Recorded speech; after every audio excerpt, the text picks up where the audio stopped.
Gəncə 17-ci əsrdə yenidən qurulduqdan sonra ölkənin sosial-iqtisadi və mədəni həyatında vacib rol oynamağa başladı.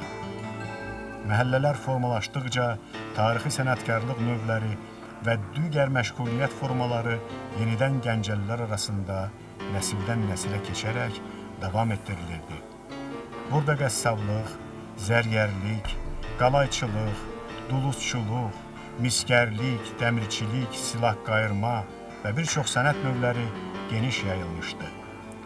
Məşğuliyyətinə görə adlandırılmış məhəllələrdə bugün də tarixi peşələrini yaşadanlar az deyil.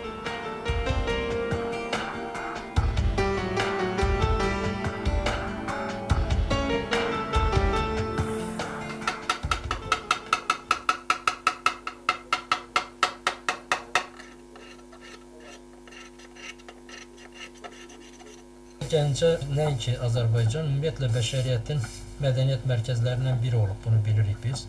Tarixin müxtəlif dövrlərində Gəncə ətrafında olan xam malların və Gəncənin ümumiyyətlə özünün coğrafi mövqeyi imkan verib ki, burada xalq sənətinin bütün növləri inkişaf eləsin. Yəni ipəkçilik inkişaf eləyib, xalçaçılıq inkişaf eləyib, metal işləmənin bütün sahələri inkişaf eləyib, duluzçuluq özü inkişaf eləyib. Yəni Gəncə ətrafında çoxlu miqdarda gil, müxtəlif növlüzdə gil yataqları da var ki, bunun əsasında da yəni bu sahəyə daha çox diqqət yetirilir.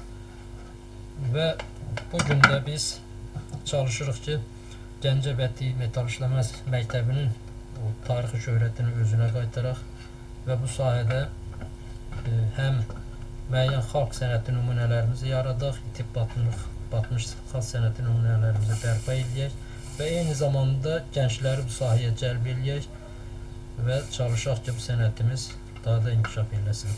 Bizim xalq sənəti nümunələrimiz nəinki bədii metal işləmə, ümumiyyətlə xalçaçılıqda da, toxuculuqda da çox zəngin naxış kompozisiyalar var. Yəni göl deyilən naxış kompozisiyamız var, hansı ki kompozisiyanın mərkəzini təşkil edir. Xüsusilə xalçada daha çox istifadə olunan haşiyə naxışları var. Eyni zamanda fon naxışları var ki, bunlar bir-birindən seçilir və hər birinin də özünə məxsus xüsusiyyətləri var.